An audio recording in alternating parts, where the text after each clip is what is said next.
Over here. I got to ask about the Rubik's Cube burst. I saw you playing with that. What's the deal with that? This is, I guess, my way of staying in moments and stuff, and like I figured out how to do it and whatnot. So I like to do it, trying to get my time down. Right now I'm at a little shy of 2 minutes, so trying to get it down. So is there a secret to it that you can share how to solve it quickly? Um, Basically, once you figure out the algorithm, and you just get faster at making the movements. And it's kind of it's not necessarily complex once you're learning it though. Once you're learning it, it's kind of complex. Once you learn it, it's not. And it just kind of keeps my brain active and I like to do it in between sets when I'm working out or something like that. Try to figure out if I can do it while I'm tired or like when I'm taking ice baths or things of that nature, just to keep my brain sharp while I'm doing other things too. That's pretty cool. So this is your first UFC main event. Does it feel different coming into this fight week? Um, I honestly don't think it feels different because of it being a main event and all of that. Like I'm used to big fights and used to things of this nature. I think it feels different because I feel different as a person. Like I'm happier. I feel better. We took care of my body. I brought in a nutritionist, so like I feel good. And like to me, it feels different because of that, not because of the magnitude of the fight. So you mentioned that you feel happier, which is kind of funny because one of my questions was about Anthony saying that you seemed angry. So can you kind of speak on that? Why do you think he thinks that? I think maybe the tone that came off, because it wasn't the fact that I'm angry when I said what I said. I'm not angry. I'm very, very happy. I have a lot of respect for him. I'm happy. I'm in a good place. Like I've seen where this takes my family. Like I've had a glimpse of it. Like being able to take my wife on a trip. You got my ring? Oh.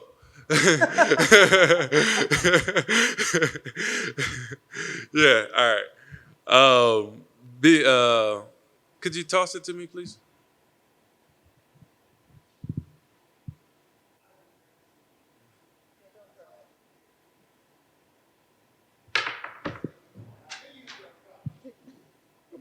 I fight for a reason. Hey, look, that's why I want to make sure I put it back on my finger. Um, Being able to do things like taking my wife on a vacation, taking my brother, like we went to Vegas, and I like being able to get a suite and the things that we've been able to do, actually hanging out with my family, being in moments and stuff. I'm much, much happier now seeing where because for the longest you hear, oh, you can do this or you can do that. But for the longest, when you're fighting for free, hearing that you can be champion of the world, you're looking down a dark tunnel. And now I've gotten to the point to where I can see glimpses of the light. And now it just makes me stronger. It makes me freer. And I'm happy because I'm actually seeing fruits of my labor now. So what do you think of this matchup? What was your first thought when it was proposed to you? Well, technically, it wasn't proposed to me. I called for it after I fought Misha because I didn't call for him per se. I called for the spot. So whatever he thinks I have against him, I don't. That's why I said whoever shows up. After the Misha fight, I was like, only fight I knew about that makes sense for me was Smith and Crute. They were fighting each other. I was already lined up to fight Crute before, like a couple years ago, and I broke my hand. And so I was like, why not? I've taken it before, So, and Smith was already ranked number 6, and I've seen him giving people opportunities, which that's why I say I'm not angry at him. I have respect for him because this is an opportunity for me. He didn't have to give me. He didn't have to look back, because I can't guarantee you I'm going to look back when I get there. So I appreciate that he's actually doing this. And I understand it's a business, and he'll get paid, like he said, no matter what. He's getting paid whatever he's getting paid to fight whoever he's going to fight. So it could either be back or forward. He's still going to. So I appreciate the fact that he did take it. Like, I appreciate that. So I didn't necessarily call for the fight. I called for the spot, and he took it. What do you think a win over Anthony will do for your career? Win over Anthony, it kind of puts me in a position where, like I said, everything I've been fighting for, because in order to get the financial stability that I strive for my family, I have to beat him and I have to keep going because I have to get the belt. That's how you make the most money in this sport, is champion. Unless you some mega superstar, but most mega superstars have fought for the title or had the title. So either way it go, I got to get there and I got to win. Thank you. Amen. You see this stuff about Anthony feeling slightly disrespected or feeling that you don't have respect for him. Do you think that's just the UFC promotional machine in work, and actually like words get misconstrued and you can lose? I honestly don't know where it came from. For whatever reason, he feel that way, in which, I can't do anything about it. The thing is, when that came out, no one reached out to me to see if I was angry, which it really wouldn't matter because I don't do many interviews anyway. And I think the only one I did now is Gavin. And that's about the only person that I'll talk to. And I think probably you if you called. And so I don't necessarily know where it came from. No one talked to me about it before anyone went off saying, like, I think I tweeted, because DC said it that night, because I was just so happened to be watching and it came up and I was like, oh shit, that looked like me. Oh wait, that's me. Weirdest thing, man. So, because me and my wife was sitting there watching it and I was like, oh snap, all right, cool, that's what we did. And DC was like, man, Spann seems angry. And it's not that I'm angry, man. I'm fighting for something. Like, I can't let anyone take it. It doesn't matter who shows up, who it is. I can't let anyone take it. Like, it's not anger. I'm not angry. Like, now I feel like I'm in a therapy session. That's You're right. angry. I'm not angry. Woosah. But Count to 10. Deep breaths. Let me get my balloon. But I don't know where it came from. But it doesn't matter because it won't change anything. The result's still going to be the same. What do you think about him as a fighter? Like, in terms of his skills compared to yours? That old question. Honestly, okay, so I have to always explain this, which is I don't watch film. So I didn't get to see much, Uriah watched a lot of them before when they were both middleweights and stuff. So I was able to get some tidbits from people here and there. But other than that, I don't watch it myself, and I don't care to watch it. So I do respect the fact that he's been where he's been for as long as he have, because he has skills. He has to have skills to be able to maintain, to be at the upper echelon of when did he fight John? Who knows? A couple of years ago, 2, 3, whatever. Either way, 2? 2019. Yeah. So for him to still be here in the top, I don't think he've ever dropped below 10, maybe. And that I don't know for sure. I just think for him to be where he is, he haven't dropped far. So for him to be where he is, he has to have skills, and I have to respect that. This is not a sport that lends itself to longevity, right? Right. So cool. Thanks, man. I guess when you go in, I think a lot of people look at Anthony and think like, all right, well, he's either great on the ground or maybe he's going to try to test his hands out. When you were preparing for this, were you guys preparing for a guy that's going to try to either get you down the ground and try to do jiu-jitsu, or do you think he wants to try to stand and bang with you and to test his hands? I'm going to hold the mic. How you holding? Yeah. I've never it's like a seen cigar that. or a fine sifter. I've never seen that. All right. I honestly don't know what he's going to try to do, and I really don't care because it's not going to work. Right? The plan, if it goes according to how I've been seeing it, it doesn't matter what he do. It's not going to work. And when you think about the Ryan Spann now that's headlining the card, what's the difference of the Ryan Spann that's headlining this card and the Ryan Spann that headlined that LFA card years ago? It's night and day, man. I honestly, then, like we was talking about it, getting ready for this fight, Like, I don't know how you do that, man. Like, it's I know. Now I feel all weird. Now I'm throwing up my face. I picked it up and it just casually went like this. Now you're making me second guess my life. like, what did I do in life to become him? Honestly, it's a difference, man. Like, I was talking to my nutritionist, Eric Pena, and I was talking to my strength and conditioning coach, Mike Scacia. He changed it. And you know what? Fuck it. No, I'm going back. We're in here. We're in here now. So I talked to, my coaches and, and we basically discovered the fact that I've been coming off the couch, basically doing this, like barely training, doing what I have to do just to get by, just to get to the fight. See, now, like I've been posting, we've left no stone unturned. I brought in Eric Pena. I've been working with Mike Scacia, and it's showing like my body, like I feel good. I'm happy. I've been working on my mental game, and talking to a therapist. Like I'm telling you, man, it's completely different. Like it seems like, okay, June, it seemed like all of a sudden I became a different person. Like I have memories of that. Like I can watch me on TV and I'll be sitting and like, man, they don't really seem like me. Like the memories of that stuff is more to me like memories of someone else being told to me, not like I was actually there. And I feel so much different now. And you kind of touched on it, and I wondered, how much of it is your growth? So it is. Would you say the majority of the growth is the mentality, the mental side? Because when I look at these fights, both you're going to come in physically prepared. Do you think it's going to come down to a battle of wills? Who's going to be willing to go further and push harder? That's going to get the victory at the end of the day? That is a very real possibility.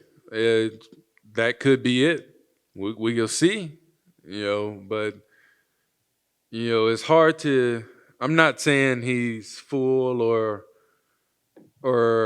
he's not driven. Like somebody just told me, he had 3 kids and like I do and all that. So we're essentially fighting for the same thing, but at the same time, he's already been where I'm trying to get to. And it's things like that where it's like, I'm hungry. That is not anger that you hear. I dropped a lot of tears just talking about where me and my family then came from. I posted a picture where 2014 when I got married, me and my wife had like cheap busted up rings. It ain't not busted up, but I couldn't afford decent rings to even get married. Like now I was able to go and get her the ring she wanted. Like I was able to get me one. Like it just, things are changing and I have to beat this dude. I have to walk through him to get to where I'm trying to go, to continue to see these differences. And that's why I worked so hard like I did. I got a therapist, got a nutritionist. I'm with my strength coach. Like I'm having to do what I had to do, what I should have been done. But now I know, like I'm too close now to even risk just trying to show up like I have been. Like most of my camps have been just cutting weight, to be real with you. Like it's just been cutting weight.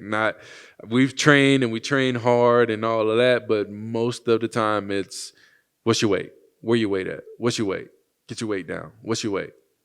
Like not, this is what we're gonna do, which there is that, because the general, Saif Saud, he makes sure to have that on point. But at the same time, for me, my focus has been weight, not how to perform. And like the therapist said, the key to peak performance is total engagement in your task.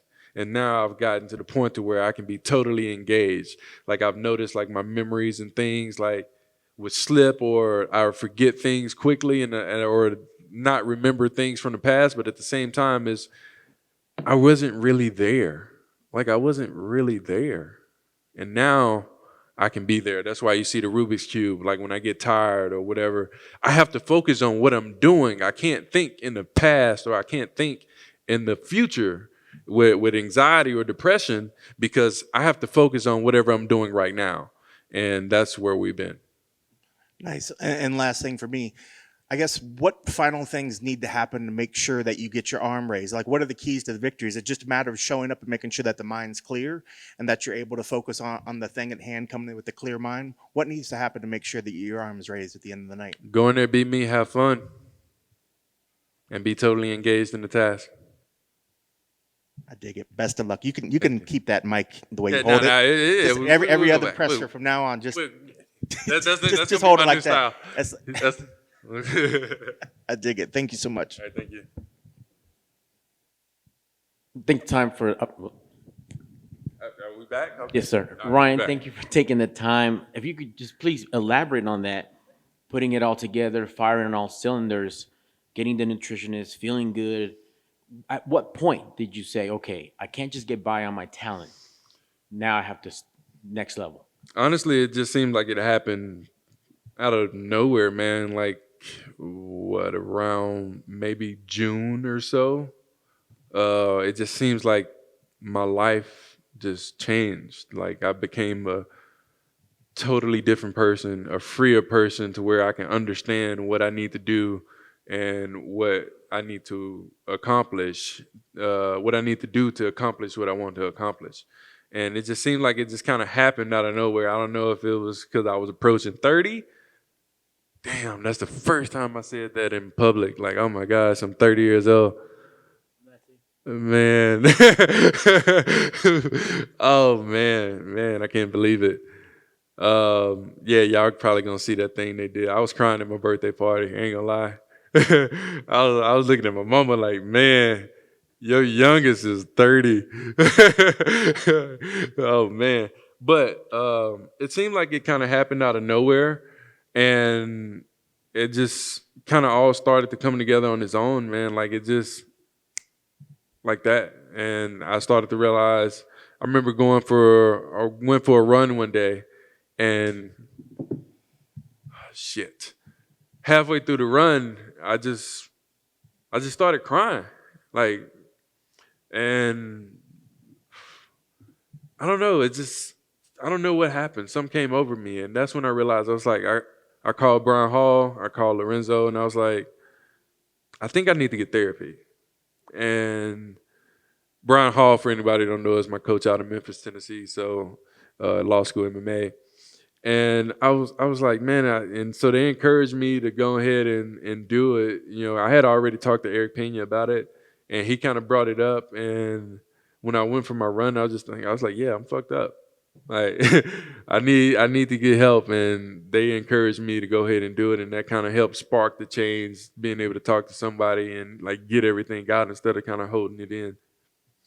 Well, that's excellent. Thank you for that, because a lot of people, men, women, boxing, MMA, Muay Thai, that whole mental health is not something that It's underestimated, man. People don't realize. People think that it's, oh, you got to be tough and you got to be strong, man. And they think, I don't know. It's like winning solves everything, man. I can win a fight and for whatever reason still be depressed about something and all that shit. Like we even think about Timothy Bradley brought it up, the boxer, when he fought Manny Pacquiao. He was like, he beat Manny Pacquiao, and yet he still went into a funk, like bad. Tyson Fury. The death threats from the Philippines. Yeah, like just, I mean, that helped. That helped. That's neither here nor there. The point is, he won a world title and was still, like that. So people think that, man, I'm 6'5", 2 something, and I had an issue, and now we've addressed it, and I'm getting help. Like, man, and I feel a world of different now, man. I feel so much different. Excellent. Thank you for that. And lastly, Daniel Rodriguez had a similar thing, hurting the hand. Which hand did you break? My left hand. Because he mentioned that once that happened, it forced him to step up his jab. What were the benefits you had being not disabled, but having to re-up with that one hand? We had to modify, because I remember training the whole fight for Nogueira with a broken hand, like the whole camp. I wasn't comfortable with it until I actually got to Rio, and that's when I don't even think I was hitting. I was connecting anything with it, and basically like, so I would go to Dr. Mann, and I told him like we were working on the things, and I'd be like, Doc, I'm gonna knock him out with it. Like, I'm gonna knock him out with it, and then we'll see, because for whatever reason it wasn't healing right. And I mean, sure enough, I did knock him out with it. And I don't know what it forced me to change. It put me in a different perspective on how to fight. Instead of trying to be all strong and powerful, I learned how to fight without, having to be all muscly, if that makes any sense. Like I ain't got to hit anything hard to get my point across. Makes perfect sense. Thank you, sir, and good luck on Saturday. Thank you. Appreciate it.